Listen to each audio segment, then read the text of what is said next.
कब्रिस्तान horror story in Hindi. मनोहर का घर पुराने कब्रिस्तान के पीछे था और उसके घर की छत से वो कब्रिस्तान अच्छे से दिखता था।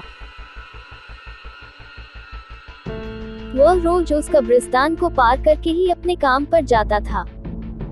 मनोहर के 2 बच्चे थे और दोनों बच्चे बड़े ही शैतान थे। बड़े बेटे का नाम रॉकी और छोटे बेटे का नाम विकी था। एक बार गर्मी की छुट्टियों में रॉकी और विकी की बहन सोनिया भी आई हुई थी। तीनों मिलकर रात के लगभग 12 बजे एक रूम में ट्रूथ और डेयर खेल रहे थे। रॉकी सोनिया से पूछता है कि तुम ट्रूथ लोगी या डेयर। सोनिया डेयर लेती है और पूछी है कि तुम लोग कुछ खतरनाक करने के लिए तो नहीं कहोगे ना। रॉकी, ये हुई ना बात, तो जाओ अब छत पर से घूम करके आओ और छत पर रखे गमले में से फूल तोड़कर लाना होगा, तभी हमें पता चलेगा कि तुम छत पर से आई हो। सोनिया, छत पर से तो कब्रिस्तान दिखता है। नहीं, मैं नहीं जाऊंगी। रॉकी और विकी दोनों सोनिया को छत पर जाने के लिए जबरदस्ती बोलते हैं। सोनिया छत पर जाती है और जैसे ही गमले में लगे फूल की तरफ बढ़ती है तभी उसकी नजर कब्रिस्तान की ओर पड़ती है। कब्रिस्तान में एक बड़ा सा सूखा पेड़ होता है। वह देखती है कि उस पेड़ पर एक सरकती हुई होती लाश लटक रही होती है। सोनिया उसे देखती है और जोर से चिल्लाती हुई बेहोश हो जाती है।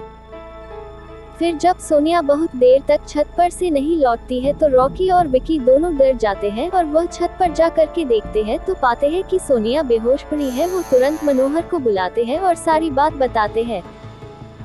मनोहर, तुम तीनों को ऐसा खेल खेलने की जरूरत क्या थी? और रॉकी, तुम तो जानते हो उस कब्रिस्तान के बारे में कैसी कैसी खबरें आती है, फिर भी तुम सोनिया को रात में छत पर जाने के लिए क्यों भेजा? रॉकी, सॉरी डैड, मुझसे गलती हो गई, हम आगे से ऐसा नहीं करेंगे। मनोहर, और फिर कभी दोबारा ऐसा काम किया तो तुम दोनों को उसी कब्रिस्तान में छोड़ आऊंगा। अच्छा सोनिया बेटी, ये बताओ तुमने वहाँ ऐसा क्या देख लिया था कि तुम वही बेहोश हो गई? सोनिया सहमी हुई हालत में मनोहर को सारी बात बताती है कि उसने क्या देखा। मनोहर ने उस कब्रिस्तान के बारे में ऐसी खबरें पहले भी सुनी हुई थी, इसलिए वह सोनिया को डांटता नहीं है और बच्चों को संभाल कर रहने की सलाह देता है। एक दिन मनोहर को काम से छुट्टी मिलने में देर हो जाती है और उस दिन उसे ऑटो भी नहीं मिलता है। वह पैदल ही घर की ओर चल पड़ता है। इधर विकी और रॉकी दोनों आपस में बात करते हैं। रॉकी, विकी, तुम्हें क्या लगता है सोनिया ने जो कहा वो सच है? मुझे तो लगता है कि वो सिर्फ बातें बना रही है, वो उसका भ्रम होगा। विकी, अरे नहीं भाई, तुमने उसकी हालत देखी नहीं एक दिन भी, और यहाँ रुकने को तैयार नहीं हुई। मुझे लगता है कि उसने सच में कुछ देखा होगा। रॉकी, चलो हम कब्रिस्तान में जाकर खुद ही देख लेते हैं। विकी, अरे भाई, तुम पागल तो नहीं हो गए हो? मुझे अपनी जान बहुत प्यारी है, मैं कहीं नहीं जाऊंगा और तुम भी मत जाओ। विकी के मना करने के बावजूद रॉकी नहीं मानता है और वह अकेले ही कब्रिस्तान की ओर चल देता है। कब्रिस्तान का दरवाजा खोलता है और अंदर चला जाता है। वह उस पेड़ की ओर भी देखता है जिस पर सोनिया को सर कटी हुई उल्टी लाश दिखी थी।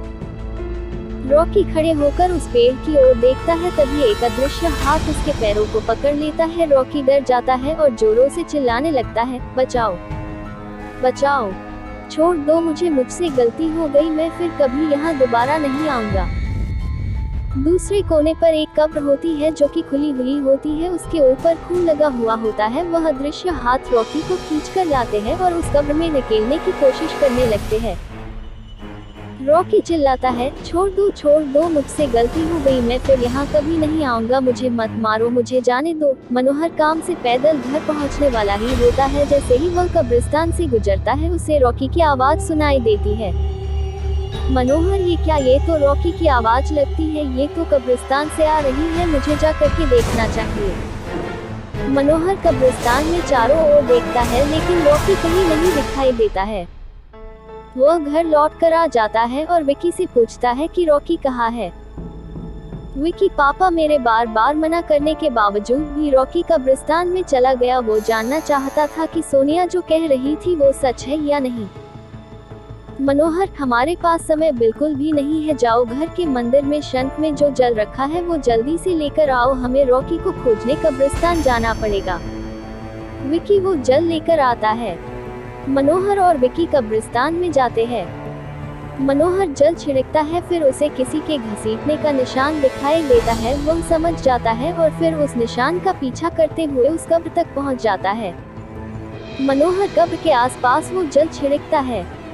कब्र से अजीब अजीब सी आवाजें आती है। विकी बहुत डर जाता है।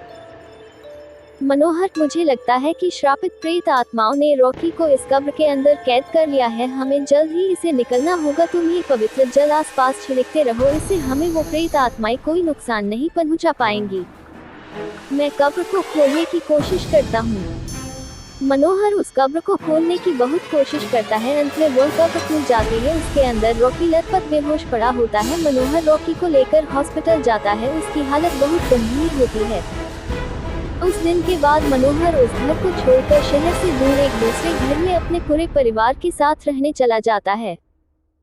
अगर हमारी कहानी आपको अच्छी लगी हो तो हमारे चैनल को सब्सक्राइब करके हमारे चैनल को शेयर करें और कमेंट में अपनी राय दें।